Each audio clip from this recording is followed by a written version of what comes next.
Ibarat paku yang menancap di papan, ketika paku dicabut, pasti akan berbekas.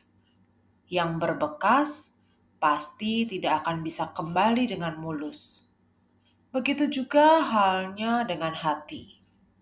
Kata-kata kasar dan ejekan yang menyakiti hati pasti akan membuat hati terluka. Sama halnya dengan perlakuan kasar yang ditujukan kepada kita dapat membuat luka batin. Luka batin biasanya terjadi akibat tekanan yang terlalu besar dan peristiwa negatif yang berlangsung secara terus-menerus pada diri kita. Tentu akan menimbulkan emosi yang negatif yang mendalam dan berbekas. Masing-masing dari kita pasti pernah merasa terluka, entah karena perkataan orang lain atau perilaku orang lain kepada diri kita. Tentu, kita tidak ingin terlihat lemah oleh orang lain, apalagi orang yang membenci kita, sehingga kita memilih untuk mengubur dalam-dalam luka yang kita miliki sampai kita melupakannya. Padahal luka batin tidak akan pernah hilang sampai kapanpun sebelum kita mengobatinya. Hidup dengan luka pasti bukan hidup yang menyenangkan. Seperti burung dalam sangkar yang tidak bisa bergerak dengan bebas. Luka batin memang luka yang kasat mata, tetapi butuh waktu dan pengorbanan untuk dapat disembuhkan.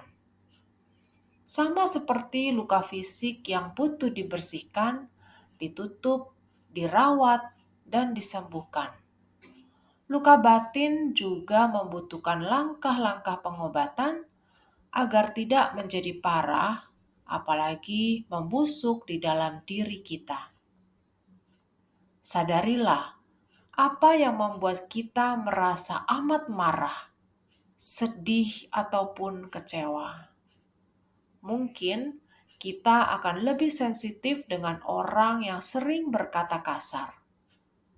Mungkin ada trauma dengan teman yang membicarakan kita di belakang. Atau mungkin juga kita menjadi berpikiran negatif dengan orang yang berbuat baik kepada kita. Bisa jadi di lain waktu kita menjadi amat marah dengan orang yang berbohong kepada kita. Sabar itu ada batasnya. Marah pun ada toleransinya. Tidak semua hal dapat kita sangkutkan dengan peristiwa yang lalu yang pernah kita alami. Ingatlah satu hal, bahwa Tuhan tidak pernah mengambil sesuatu darimu jika tidak menggantikan dengan sesuatu yang lebih baik.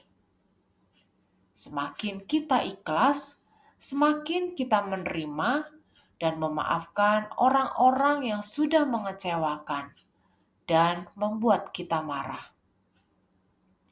Maka seiring dengan waktu, kita akan mengerti mengapa semua peristiwa dapat hadir dalam hidup kita. Dan disitulah hati kita mulai pulih, karena banyak peristiwa baik yang berdatangan bersama dengan orang-orang yang tulus. Kunci utamanya adalah menerima. Terima rasa sakitnya, terima hal-hal yang mengecewakanmu.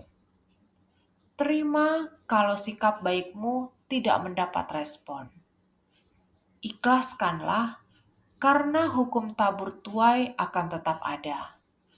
Memang tidak mudah, tapi belajarlah menerima segala sesuatu yang terjadi. Tuhan akan memberi apa yang kita butuhkan, bukan apa yang kita inginkan.